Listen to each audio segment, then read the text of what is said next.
Então, sou a professora Rosário Carvalho, do campus de Macau, do IFRN, e estamos aqui nessa terceira videoaula do módulo Aprendizagem, dentro do curso FIC Qualidade de Vida e Trabalho. Hoje nós vamos falar dos objetos de aprendizagem no mundo do trabalho. Vamos conversar no sentido de uma caracterização desses objetos do mundo do trabalho para aprendermos mais, podermos aprender mais. Imagine a solidão de um porteiro de um edifício. Num turno noturno, então, nem se fala. Existe outro tipo de ambiente muito diferenciado, por exemplo, um atendente de telemarketing, uma ligação atrás da outra. Um atendente de urgências ou uma recepcionista na clínica de médica, por exemplo. Ela não sabe se atende o telefone, se atende a pessoa que está ali à sua frente, reclamando urgência, reivindicando a fila preferencial. Existem muitas diferentes condições de trabalho no mundo do trabalho. O que são mesmo os objetos de aprendizagem nesse mundo do trabalho? No laboratório de informática, quais são os objetos de aprendizagem? A bancada? As pipetas? No laboratório de microbiologia, os reagentes? Numa horta orgânica, o trato cultural com as sementes, o transplante, a poda, a rega, a colheita. Numa mesa cirúrgica, quantos objetos de aprendizagem existem ali? Perceba aqui os móveis, equipamentos, as ampolas, as canetas, as sementes, os reagentes, seja o que for. Ele só se constitui num objeto de aprendizagem quando nós nos desafiamos a aprendê-los, quando nós os objetivamos de fato, ou seja, quando nós transformamos aquelas coisas, aqueles materiais, aqueles equipamentos em objetos da nossa curiosidade, objeto do nosso interesse, e passamos então a manter com ele uma relação singular. Só aí ele se caracteriza como objeto de aprendizagem. Vamos então falar de tipologias, né, desses objetos de aprendizagem a partir de uma classificação do meu amigo Wolfgang Wagner, também já veio a Natal várias vezes, da Universidade de Johannes Kepler, de Linz, na Áustria. Nós já escrevemos algumas coisas juntos sobre justamente isso. Os tipos de objetos de aprendizagem e as estratégias cognitivas para deles nos apropriar. Então, nós temos essa categoria aí, objetos de imaginação cultural. Vamos já falar do que é cada uma. Temos uma outra categoria de objetos que é ciência popularizada, objetos da ciência popularizada, e outros objetos de evento social ou estrutura social. E o que seria um objeto de imaginação cultural? São aqueles objetos que já estão ali no nosso meio quando nós nascemos. Nós passamos toda uma vida convivendo com eles, vamos embora quando morrermos e eles vão continuar ali.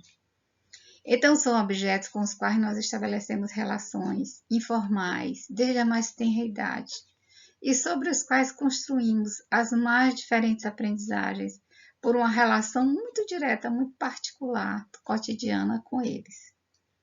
Imaginemos assim, peixe voador, morango, sei lá, pia para lavar as mãos, ar-condicionado, pode ser qualquer coisa. Cuidados maternais, tudo isso pode ser um objeto de imaginação cultural que varia de lugar para lugar e varia de sujeito a sujeito conforme a experiência direta, a natureza da experiência que você manteve com aquele objeto.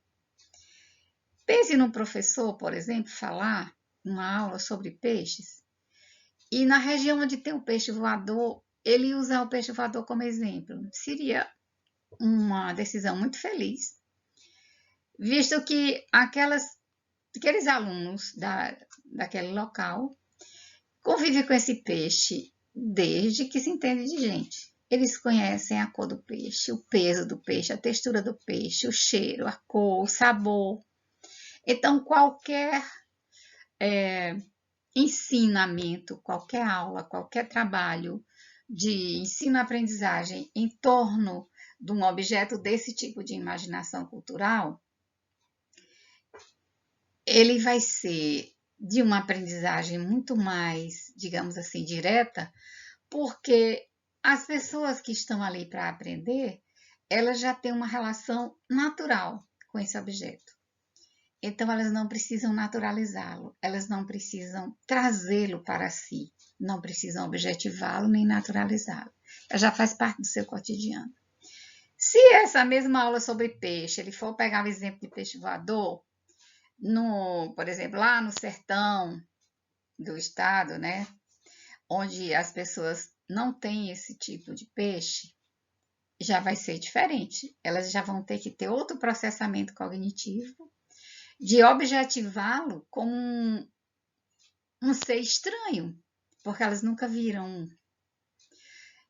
E vai ser mais, precisar de mais mediação, compreendeu?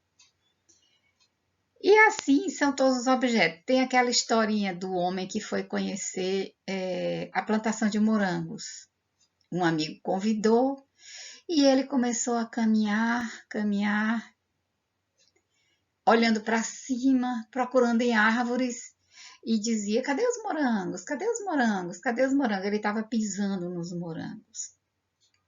Morango, de fato, não era um objeto de imaginação cultural para ele. Ele não tinha a menor vivência com esse objeto. Então, esse é o tipo de objetos de imaginação cultural. Esses com os quais nós convivemos desde a mais tenra infância no nosso cotidiano, com os quais nós obtemos uma relação natural, direta. Será que no ambiente de trabalho nós vamos encontrar objetos de imaginação cultural? Vamos ver. Um outro tipo de objeto de aprendizagem, né, o Wagner caracterizou como ciência popularizada. São aqueles objetos dos quais nós, às vezes, nunca ouvimos falar. Não temos a menor aproximação, a menor objetivação com ele. O professor chega na sala de aula e diz assim: hoje vamos estudar mitocôndria, né?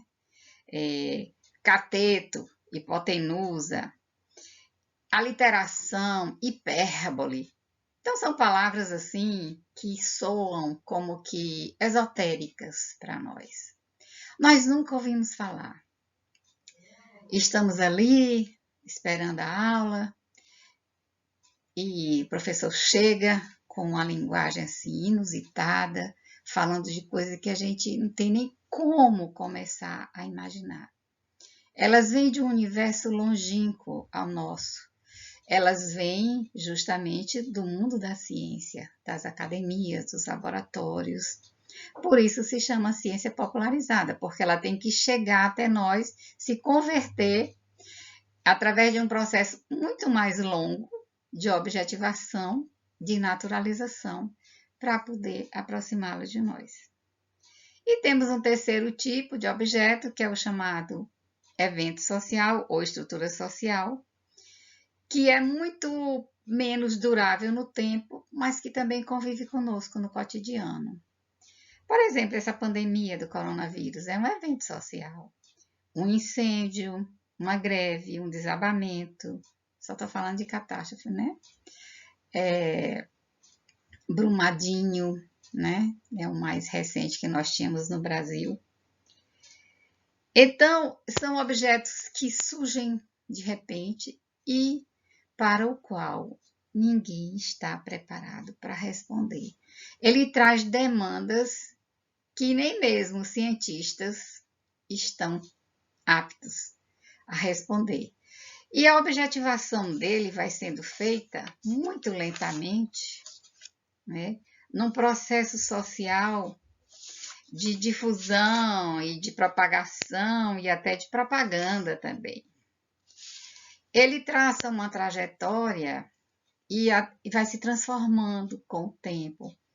Agora mesmo o coronavírus, ele está traçando, né, essa trajetória para ser conhecido. Com a AIDS já aconteceu a mesma coisa. O objeto surge, emerge de repente, ninguém o conhece, ele vai desenvolvendo uma trajetória, né, uma curva, e ao longo dessa curva, da sua trajetória, a sociedade vai tentando conhecê-lo, vai lhe atribuindo conceitos, né, valores. Vejam no caso do coronavírus, quando surgiu na China, e inicialmente os médicos supunham que era uma doença das vias respiratórias e os pulmões. Quando ele chegou ali na altura de Itália, Espanha, os cientistas começaram a mudar, né, de opinião sobre. Começaram todo um estudo da fisiopatologia do vírus e identificaram características mais hematológicas, mais de doença do sangue do que das vias respiratórias. E começaram a, então, mudar os procedimentos. Os procedimentos para tratar com ele, né? O coronavírus. Essa é a característica desse tipo de objeto. Ele traça essa trajetória e ao longo da qual ele vai se modificando, né? O caso da AIDS é bem clássico, como já é um objeto do tipo evento social mais antigo, dos anos 80, já tem aí seus 30 anos, a gente pode ver melhor essa trajetória. Quando ele surgiu, foi atribuída a ele as características de contágio para grupos de risco. Determinados grupos de pessoas estariam mais suscetíveis de contrair o vírus da AIDS. E ao longo do tempo, foram surgindo casos, né, de AIDS em pessoas de relações estáveis, pessoas de mais idade, adolescentes, e elas nem eram do grupo de homossexuais, nem do grupo de hemofílicos, do grupo de relações sexuais promíscuas e, contudo, contraíram o vírus. Então, foram novos processamentos, novas análises, e se atribuiu ao vírus da AIDS novas características, novos atributos, novos valores. Assim também foi com a lepra, com a loucura ainda hoje é perpassada de muito preconceito, a varíola, a tuberculose, não é? Inicialmente associada à boemia, a mau caratismo, né? A vagabundagem, né? Ao mundo dos artistas, enfim, toda uma censura, todo um valor moral. Então, assim, nenhum objeto ele é só imaginação cultural, só ciência popularizada, só evento social. Vamos ver, por exemplo, nesse caso mesmo da pandemia, nesse caso do coronavírus. O que tem de imaginação cultural no coronavírus? Quantas coisas nós já vimos por aí publicadas, das pessoas associando essa doença a castigo de Deus, né? Que Deus veio chamar a atenção da humanidade, que estava muito perdida, que as pessoas foram obrigadas a ficar em casa e os pais conviverem mais com seus filhos e cuidar deles, né? Que eram mais entregues, assim, relegados a cuidados através de babás e outros cuidadores, e que agora eles estavam tendo que cuidar melhor, que era uma oportunidade para as pessoas exercerem a solidariedade, empatia com o seu semelhante. Então, todas essas características de imaginação cultural a gente pode encontrar nesse objeto Covid-19. Quanta coisa de ciência popularizada, muita. Todo o conhecimento científico foi sendo, pouco a pouco, divulgado, propagado através de entrevistas diárias de governantes e da Organização Mundial de Saúde, avisos à população, campanhas, né, divulgação, enfim. E também tem suas características de evento social marcantes, porque é um objeto que emergiu do nada e que ele vai passar. É o que mais se vê, não é? Se ouve, se lê nas propagandas, é justamente essa frase, vai passar. Então, essa característica de não ser durável como de imaginação cultural é. E nós, então, temos diferentes estratégias para lidar com esses objetos de aprendizagem. Na vida em geral e no mundo do trabalho não poderia ser diferente, porque nós somos seres humanos complexos, temos nossa bagagem biológica, psicológica, simbólica, social, e isso nos dá diferentes mecanismos para interagir com os objetos. Nós vamos falar um pouco deles agora.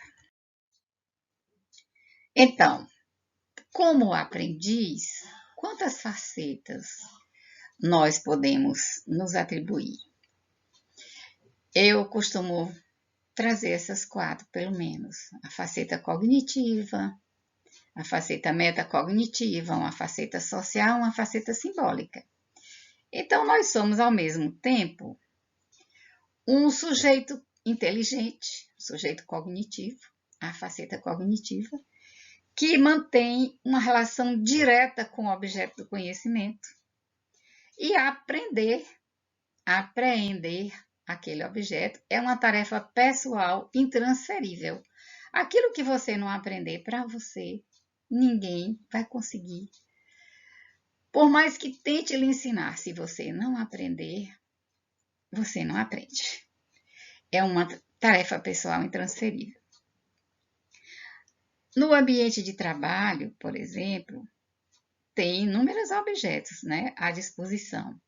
Então, o tipo de relação que você vai estabelecer com ele, que é essa sua faceta cognitiva, vai determinar, vai ser decisivo para a qualidade da sua aprendizagem no mundo do trabalho.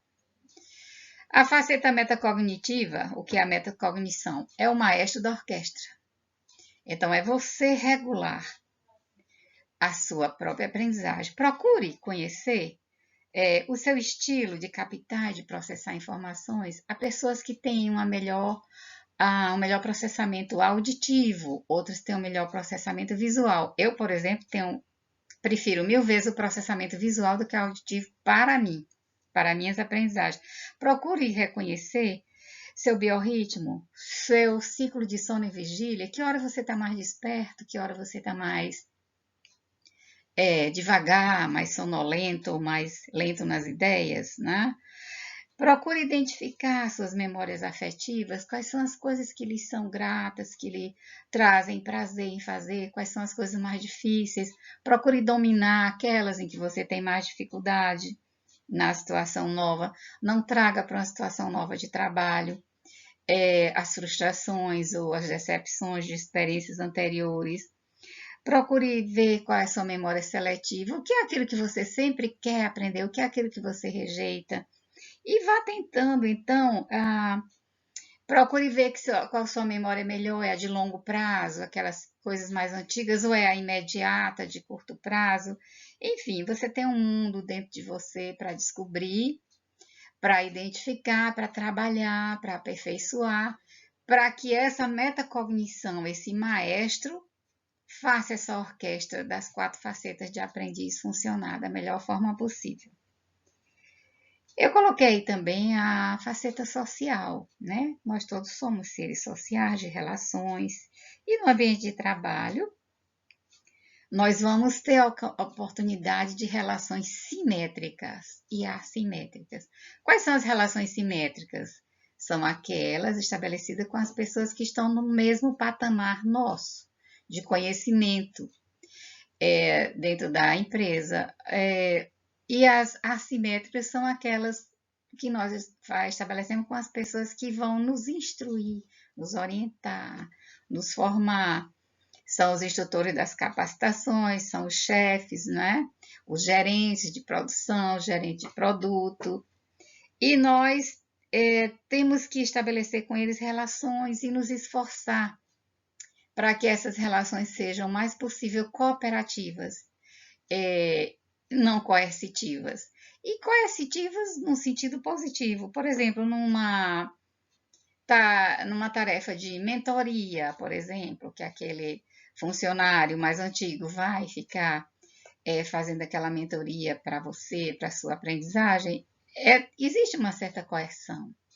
Mas também pode existir cooperação, então procure gerenciar esse seu social dentro do seu ambiente de trabalho, procurando tirar o maior proveito dele para a otimização da sua aprendizagem.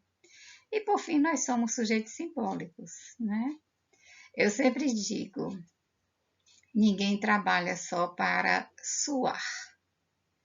Tudo que nós fazemos deve ter um sentido para nós.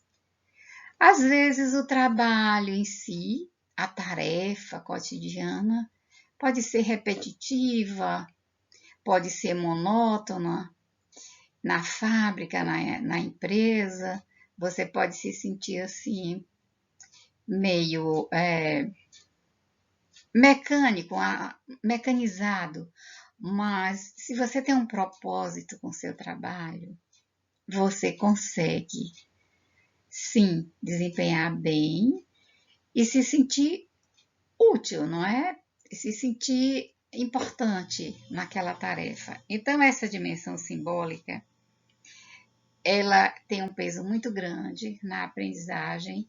Se a gente, eu não tenho interesse em menosprezar, né? Eu não tenho interesse em aprender isso, o que é que eu vou usar isso na minha vida? Enquanto você está ali no trabalho, aquilo não é importante para você? Então, faça da melhor maneira possível. E nós estamos chegando ao final, não é? Dessa terceira videoaula.